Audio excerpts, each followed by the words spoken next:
Paper 2 વિભાગ બી દાખલા number 32 કે જો 15 કોટ એ બરાબર 8 હોય તો સાઇન એ અને સેક એ શોધો।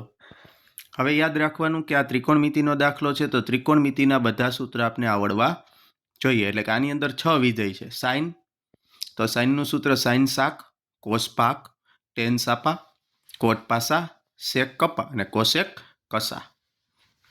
જેમાં ક એટલે કર્ણ, સ એટલે સામેની બાજુ, પા એટલે પાસેની બાજુ।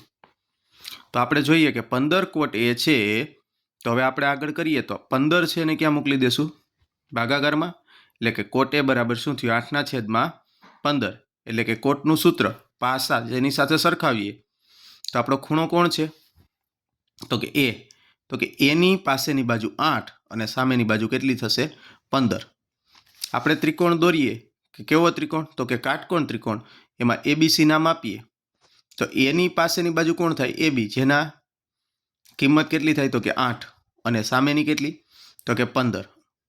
પણ આ એક ગુણોત્તર હોવાથી એને કઈ કિંમત વડે ભાગ્યા હશે એ નક્કી થતું નથી। એટલે આપણે એને શેના વડે ગુણી દીધું છે? કે વડે। એટલે અહીં આપણે એબીનું માપ આવ્યું 8K અને બીસીનું માપ આવ્યું 15K।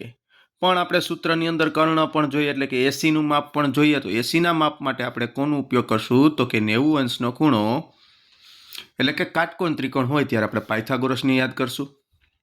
એટલે કે ત્રિકોણ એબીસીમાં ખૂણો બી બરાબર 90 અંશ હોવાથી પાયથાગોરસ પ્રમેય અનુસાર શું થાય? પાયથાગોરસનો પ્રમેય તો કે કર્ણનો વર્ગ એટલે કે એસીનો વર્ગ બરાબર બાકી રહેલી બે બાજુ કઈ બાજુ રહી?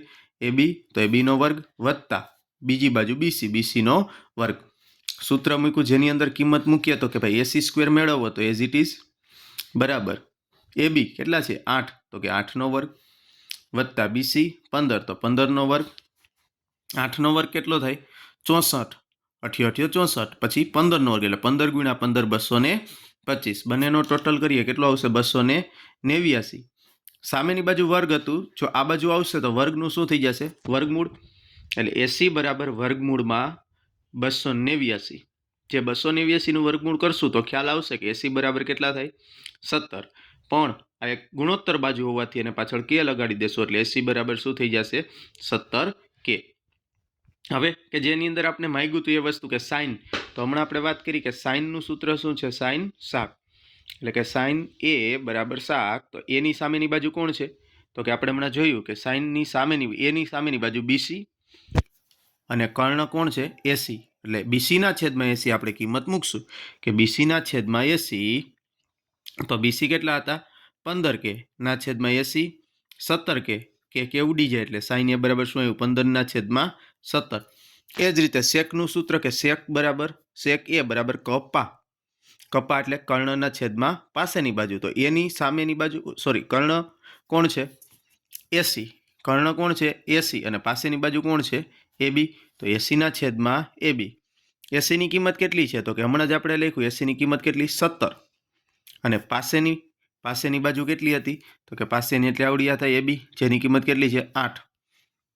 તો કે 17/8 જેમાં કે ઉડી જાય એટલે સેક એ બરાબર કેટલા બને છે? 17/8।